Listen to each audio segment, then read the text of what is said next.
안녕하세요. 막대 먹은 식물집사입니다. 제가 주말에 응급실을 2번이나 왔다 갔다 하는 바람에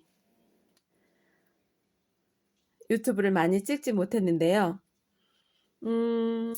뭐 원인은 스트레스와 가로라고 하네요. 제가 스트레스 받을 게 뭐가 있나 생각해 보니까 너무 한 문제에 집중을 한다거나 그냥 자유롭게 살았던 영혼이었고 여수를 한 2달 갔다 오면서 크고 작은 변화가 있었고 아마 환경의 변화와 그 사람들의 관계가 많은 스트레스와 물론 그게 좋은 스트레스도 있고 나쁜 스트레스도 있지만 저는 제가 경험해보지 못했던 어떤 새로운 경험들이었기 때문에 좋은 스트레스라고 생각해요. 하지만 제가 너무 과로라고 하죠. 과한 스트레스와 가로는 우리 몸에 이상을 주고 쉬라고 신호를 보내는 거죠. 자, 여름 동안 여수도 왔다 갔다 하고 타지에서 고생 많았던 친구들에게 이제 10월이 되어서 비료를 좀 줄까 해요. 여기 보면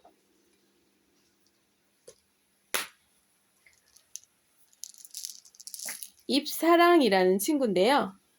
채소와 화분의 거름이라고 해요. 가격은 2,000원이니까 굉장히 저렴하죠. 취미 중에 식물처럼 적게 드는 비용은 흔치 않은 것 같아요. 어쨌든 이 친구는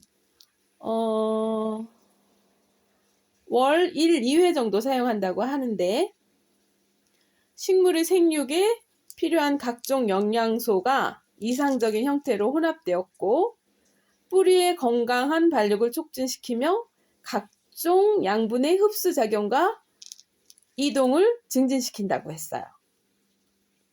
그리고 토양의 물리화학성을 개선해준다고 했고 뿌리와 잎에 활력을 주고 착색이 좋아진다고 했으니까 이 가을에 여름철에 충분히 주지 못했던 그 영양들을 저는 이 화분들 그리고 제가 이 흙에 물꽂이한 곳에는 주지 않을 거고요. 이렇게 화분에 심어 있는 친구들을 줄 건데 이 기준이 난초 화분 같은 경우에 난초 식물에는 30알갱이 이하로 시비를 하라고 했거든요. 그래서 그 기준으로 한다면 제가 이 알갱이들은 이렇게 검은 알갱이로 되어 있고요. 크기는 제각각이에요. 그래서 한 30알 정도를 여기 일회용 수저에 한번 담아 볼 건데요. 이렇게 한 꼬집을 찝어 왔어요. 하나, 둘, 셋, 넷, 다섯, 여섯, 일곱, 여덟, 아홉, 열. 한 꼬집이 한 10개 정도 되니까 한 3꼬집이면 되겠죠? 열, 열하나, 열둘, 열셋, 열넷, 열다, 열여, 열일곱, 열여덟, 열아홉, 스물, 스물하나, 스물둘, 스물셋. 크기가 다 제각각이에요. 이건 스물넷, 스물다섯, 스물여섯, 스물일곱, 아이고, 스물여덟, 스물아홉, 서른. 하나 떨어졌으니까 하나 더 얹으면 요 정도? 그냥 티슈푼에 하나 정도가 30알 정도 되는 것 같아요. 이런 친구들을 화분에 화분에 넣어줄 건데요. 남분이라고 하면 보통 한 15cm 정도 되거든요. 입구가. 거기에 30알 이하라고 했으니까 그걸 기준으로 요걸 나눠줄 거예요. 화분에 자, 나눠주는 동안에 여기 이 친구들은 제가 촬영하기 전에 좀 나눠주었고요. 여기 밑에 있는 친구들에게도 나눠줄 거예요.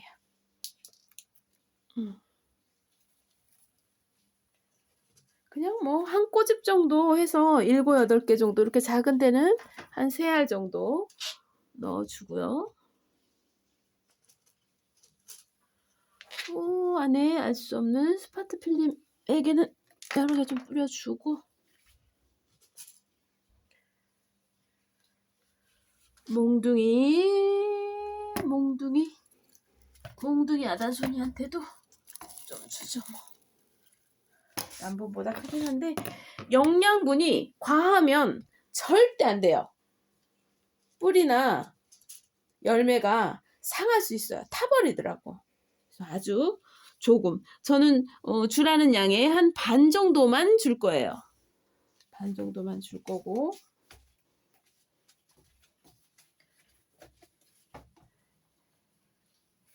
와, 이 의시본 이 친구는 이렇게 무럭무럭 자라고 있어요. 제가 그냥 묶어놨어요. 저 밑에서부터 한 150cm 정도. 저는 식물을 키울 때 기준을 제 키 기준으로 해서 제 키보다 크지 않게 딱 그냥 160cm 정도까지만 키울 생각이거든요. 이렇게 작은 곳에는 한 3, 4알 정도만 넣어주고요. 그리고 물꽂이에는 제가 안 주려고요. 물에는 한꺼번에 녹아버리기 때문에 안 줄 거고, 얼마 전에 삭발한 아스파라거스에도 이렇게 한 꼬집 주고요. 여름철에는 비료도 주지 말고 분갈이도 하지 말라 했잖아요. 그죠? 이제 가을이 됐으니까 이 친구들이 충분히 겨울까지 날 수 있도록 비료에 신경을 써줘야 될 것 같아요.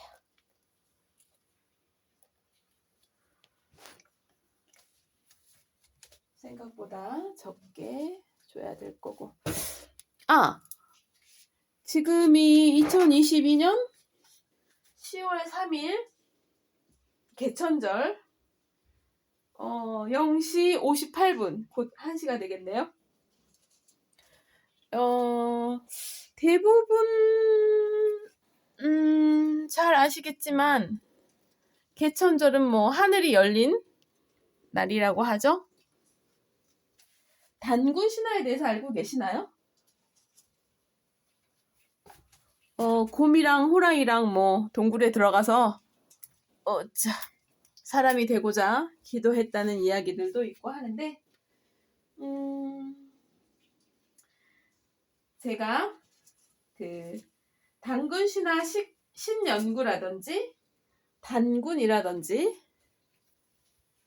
또 단군과 고조선, 단군 신화와 토테미즘, 그리고 그 무속상으로 본 단군 신화 등 좀 자료들을 좀 한번 살펴보았거든요.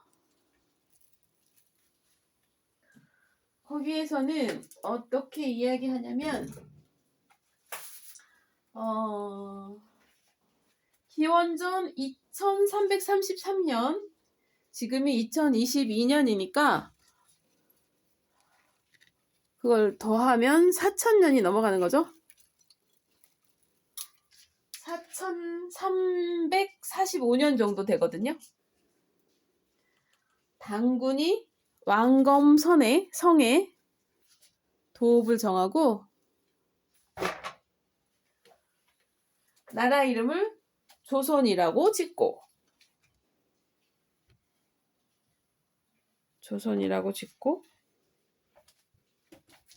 즉위한 날이 10월 3일 개천절이래요. 4300년이 넘도록 이것을 이어오고 우리가 전해져 듣고 있다는 얘기죠. 그래서 중요한 거는 최초의 민족 국가였다는 거예요. 그 단군 신화의 기본적인 이야기 축은 하늘에서 내린 그리고 왕국의 건설에 이제 중점을 두게 되는데 뭐 다른 건국 신화들과도 크게 다를 건 없어요. 크게 다를 건 없고 하지만 단군 신화는 하늘에서 내린 1세대가 안내하고 2세대가 건설하는 그러니까 천왕과 왕검이 있죠. 그래서 하늘과 땅이라는 또 신성과 세속이라는 그런 의미가 있고 자 3세대에 와서 단군이죠. 3세대에 와서 다시 내가 뭔 얘기를 하고 있지? 어쨌든 단군은 그 세속과 관련된 왕이었다는 거죠. 환웅은 그 종교성에 짙은 통치자였고, 그죠? 하늘에 계신 분이죠. 하늘에 계신 분. 뭐 하나님이라고도 하고 천신이라고도 하고 뭐 어떻게 해석하는지는 그때그때 달라지겠죠. 그때그때 때에 따라 달라지는 게 아니라 해석하는 사람들마다 조금씩 달라지는 거죠. 근데 이제 삼국 유사에서는 바람의 신, 비의 신, 구름의 신 등을 거느리고 곡식과 목숨과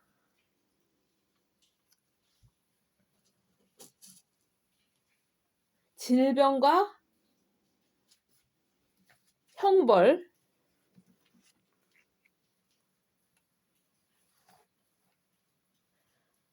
그리고 선악의 구별 등을 다스리면서 인간 세상의 361들을 갈무리하였다고 기록되어 있어요. 삼국유사에. 그렇다면 환웅은 문화제도를 창조해 자연과 문화의 대립을 인간들에게 주었고 그 대립을 조절한 최초의 존재가 환웅이었던 거죠. 그죠? 환웅이. 그래서 환이는 과업을 위탁한 자, 과업을 준 거죠. 그리고 환웅은 가업을 예비적으로 수행하고 단군은 그 가업을 갈무리 받은 자래요. 이 3세대가 나오는 건데 뭐 환인, 환웅, 단군 뭐 이렇게 나오는데 그렇다면 단군의 자손이잖아요, 우리가. 단군의 자손인 우리는 어떤 가업을 가지고 태어난 걸까요? 저는 자연과 문화라는 단어에 생각을 집중시켜 보았어요. 우리는 그 자연과 문화 안에서 무엇을 누리고 또 우리 후손들에게는 무엇을 줄 건지 한 번쯤 생각해 봐야겠다고 여러분께 말씀드리고 있는 거예요.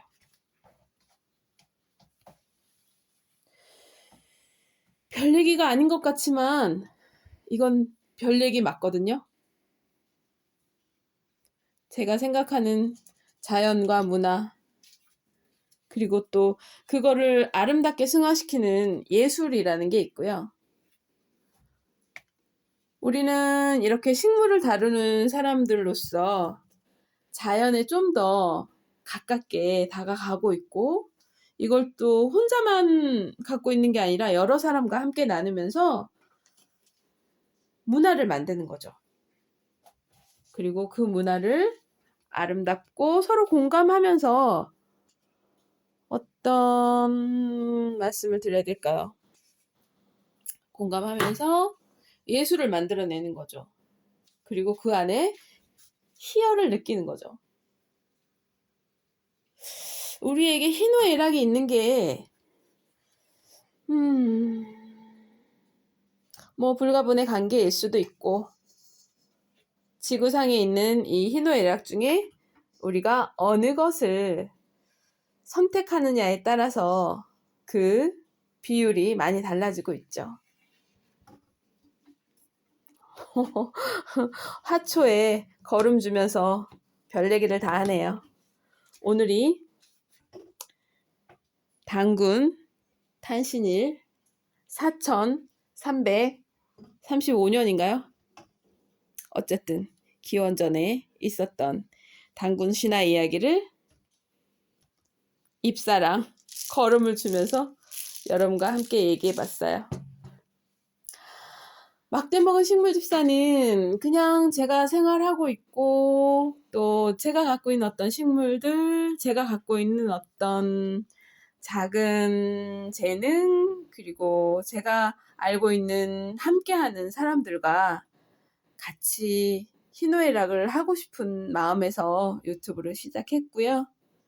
혼자가 아니라는, 같이 갈 수 있는 함께라는 이름으로 여러분과 만나기를 바라는 마음에서 유튜브를 시작했고, 지금 구독자가 200명이 훨씬 넘어져서 이벤트를 계속 하고 있는데요. 구독과 좋아요, 댓글 꼭 부탁드리고요. 구독자 1000명 될 때까지 저는 꾸준히 여러분과 함께 할 거예요. 그럼 우리 다음 시간에 또 만나요. 안녕.